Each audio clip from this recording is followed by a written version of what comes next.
안녕하십니까. 신의견의 군사TV 디펜스 브리핑입니다. 오늘도 역시 아주 중요한 군사안보, 국방, 무기 관련한 소식 간추려서 브리핑 해드리겠는데요.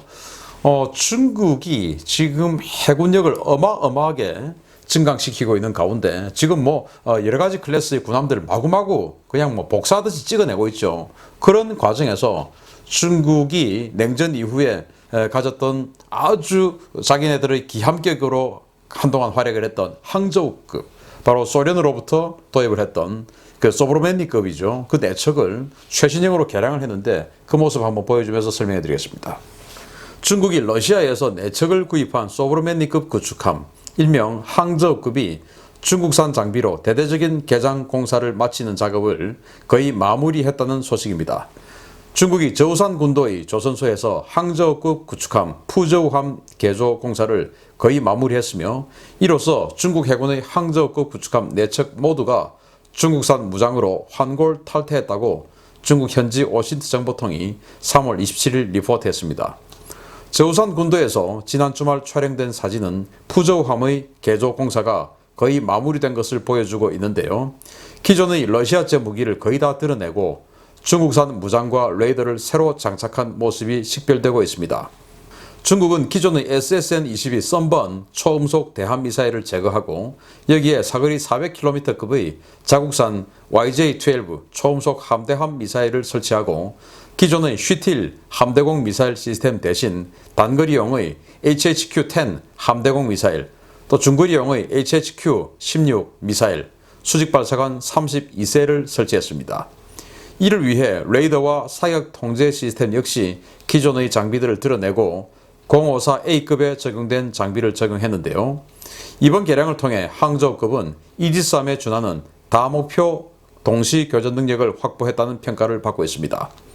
중국은 이미 개량이 완료된 두 척의 항저우급을 지난 3월 초에 서해에서 실시된 해상 기동 훈련에서 동해 함대와 북해 함대에서 각각 한 척을 운영하고 있음을 보여준 바 있는데요.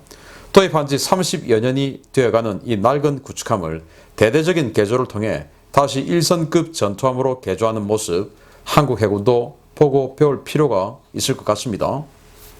자, 항저우급.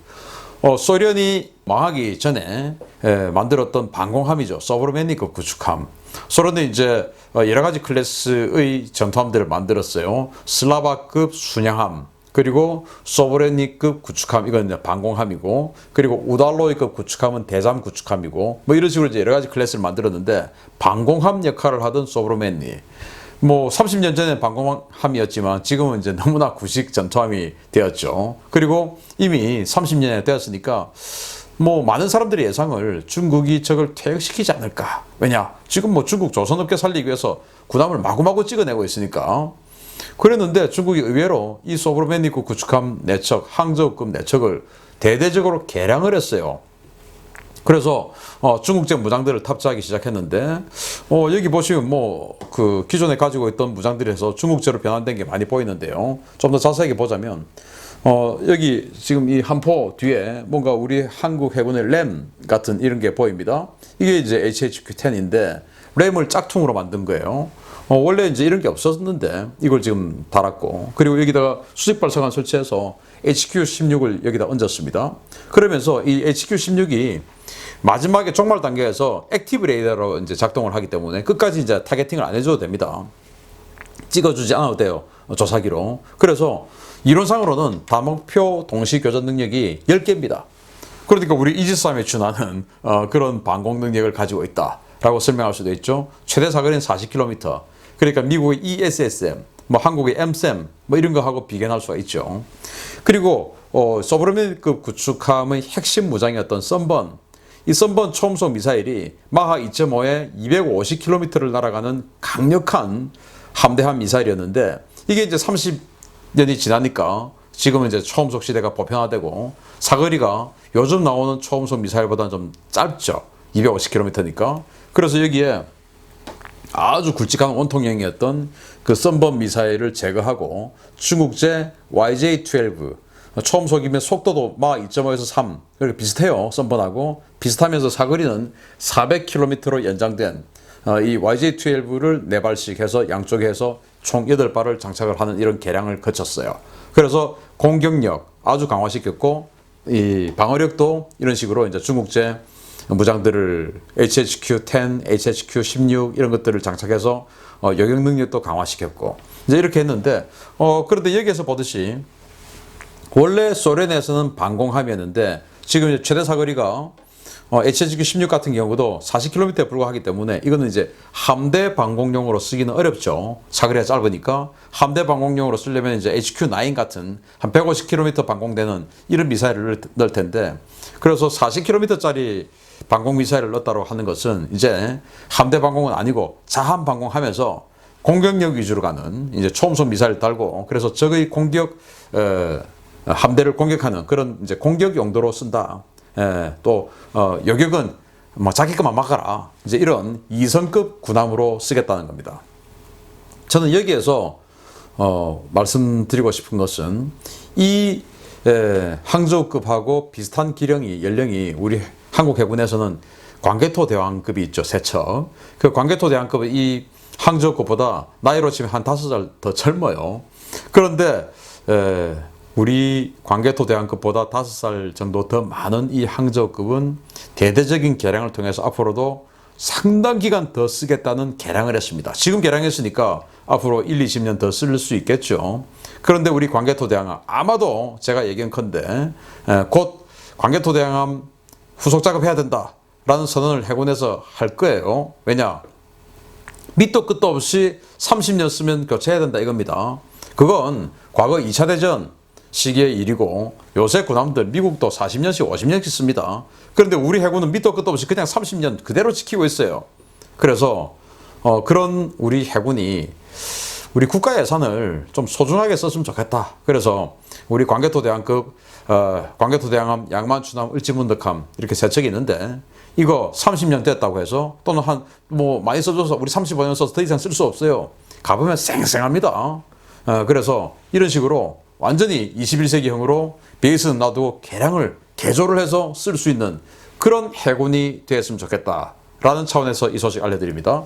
두 번째 소식입니다. 정말 또 열받습니다. 한국항공우주산업 카이가 한국판 C-130을 개발한다는 목표를 세우고 중형 수송기 독자 개발을 위한 본격적인 움직임을 시작했다는 소식입니다. 벌써부터 우려가 쏟아지고 있습니다. 한국항공우주산업 카이가 국산 전투기 KF-X에 이어 국산 수송기를 자체 개발한다는 방침을 확정하고 수송기 개발에 나선다고 아시아경제가 27일 보도했습니다. 카이는 현재 군에서 운용 중인 중형급 수송기 36대와 가까운 장래에 추가 소요가 예정되어 있는 세대를 비롯해 수송기 기반 특수목적기 24대, 해경 초계기 4대 등 70여대에 달하는 기존 항공기 대체 수요가 있다고 판단하고 관련 사업을 준비해온 것으로 전해졌습니다. 카이는 6,000km급 항속거리와 20톤의 적재 능력을 갖춘 기본형을 시작으로 8,000km급 항속거리와 17톤의 적재 능력을 갖춘 개량형을 고려 중인데요. 이는 미국의 C-130J 슈퍼 허클리스, 브라질의 KC-390급과 유사한 성능입니다. 카이는 국내 군용 수송기 소요가 40대, 특수목적기 소요가 60대며 해외에서도 100여 대 정도의 수요가 있을 것으로 보고 총 개발비 3조 원을 투입해 12년 이내에 시제기를 완성한다는 구체적인 계획까지 수립한 것으로 전해졌습니다.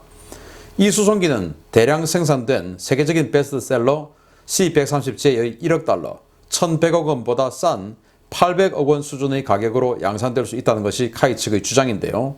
카이는 총 사업비의 60%를 국방부가 30%를 산업통상자원부가 부담해달라며 지난해 10월 방위사업청에 국책사업 추진을 요청한 상태여서 정부가 과연 이 제안을 어떻게 받아들일지 지켜봐야 하겠습니다. 정말 카이 뻔뻔스럽지 않습니까? 자유민주주의 시장경제체제에서 기업이 야 우리 비행기 개발할 테니까 3조 원 내 라고 정부에 이렇게 당당하게 요구할 수 있는 기업이 전 세계에 어디 있겠습니까? 그런데 대한민국 카이는 해요. 왜냐? 카이 사장이 국방부 장관보다 힘이 더 세죠. 청와대 수석급이 내려오니까. 저는 이거 진짜 바꿔야 된다고 생각합니다.